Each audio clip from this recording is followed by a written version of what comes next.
There are 5 types of people pleasers. You're one of them. And once you know which, you'll finally understand why saying no feels like dying. Before we start, people pleasing isn't a personality flaw. It's a survival strategy. At some point in your life, keeping people happy was the safest thing you could do. The 5 types differ in one key way. What are you most afraid of losing? For some, it's connection. For some, it's approval. For some, it's safety. For some, it's their own sense of worth. For some, it's the risk of being truly seen. Let's find out which one is yours. Type 1. The Peacekeeper. If everyone is okay, I'm okay. You can feel tension before anyone has said a word. You walk into a room and immediately read every face. You know who's upset, who's off, who's about to explode before they know it themselves. And the moment you sense conflict coming, you move to stop it. You change the subject. You make a joke. You smooth things over before they escalate. You become whatever the room needs to keep the temperature down. You're not afraid of people not liking you. You're afraid of things falling apart, of someone getting hurt, of the silence that comes after a fight, of being the reason things went wrong. Your people-pleasing doesn't come from wanting approval. It comes from a deep need to make sure everyone is safe. Where it started. You likely grew up in an environment where conflict was unpredictable or dangerous, where someone's mood could change the whole atmosphere. So you became the one who prevented it. What it costs you. You carry everyone else's emotional weight. You become the shock absorber for every relationship, and nobody absorbs yours. Type 2. The Approval Seeker. If they like me, I'm worth something. You're not just trying to be helpful. You're trying to be seen as good, as smart, as capable, as someone worth keeping around. You work harder than everyone in the room, not because you love the work, but because you need the recognition. And when it doesn't come, when nobody notices, when someone gives feedback instead of praise, something inside you deflates. Suddenly the work feels pointless. Suddenly you feel pointless. You don't just want people to like what you do. You need it to confirm that you are worth liking at all. Where it started. Your worth was likely tied to performance early on. Love or attention came when you achieved something, not simply because you existed. What it costs you. You never feel like enough. Because approval is a moving target. The moment you get it, you need more. Type 3. The Silent Sufferer. My needs don't matter as much as theirs. You don't ask for things. You figure out what everyone else needs, and you make it happen. Without being asked, without being thanked, and without telling anyone that you needed something too. You don't complain. You don't burden people.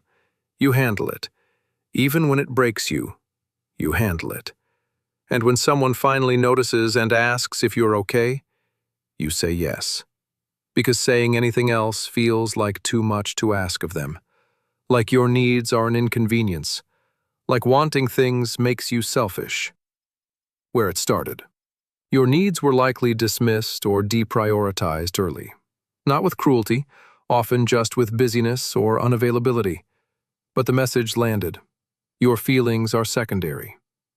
What it costs you. You become invisible. Not to others, to yourself. You stop knowing what you want because you stopped asking. Type 4. The Chameleon. I'll be whoever you need me to be. You have a different version of yourself for every person in your life. With your family, one version. With your friends, another. With your boss, another. With strangers, another. Each one slightly adjusted. Each one slightly smaller or louder or different from the one before. And when you're finally alone, you sometimes feel strangely empty. Not sad, not angry, just blank. Because the person you perform for others has been running so long, you've lost track of the original.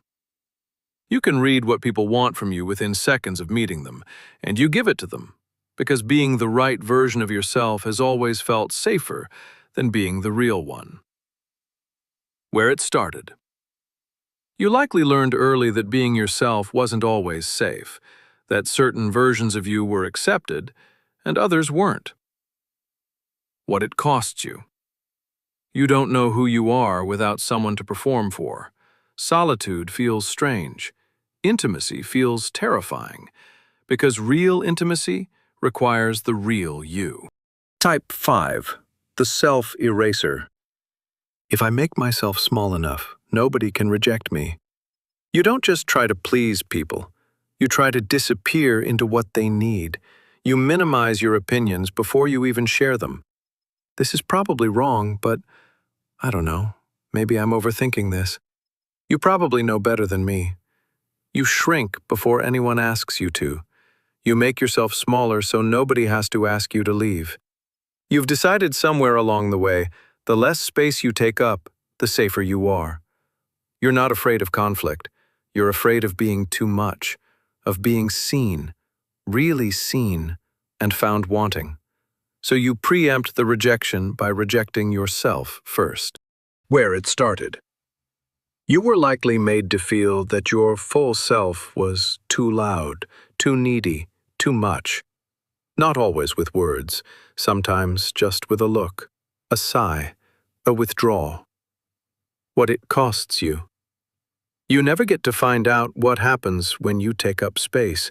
You never get to discover whether the real you, unfiltered, unminimized, would actually be accepted, because you never let them see it. Most people felt something in more than one type. That's normal. But one probably hit differently. One probably made you stop for a second and feel seen in a way you didn't expect. That's your type. And knowing your type isn't about labeling yourself. It's about understanding the strategy your nervous system built to keep you safe. All 5 types share one thing. They learned that who they naturally are wasn't quite safe enough. So they built a version of themselves that was more acceptable, more helpful, more agreeable, more manageable. And that version worked. It kept the peace. It earned the approval. It avoided the conflict. It stayed connected. But here's what it cost every single one of them.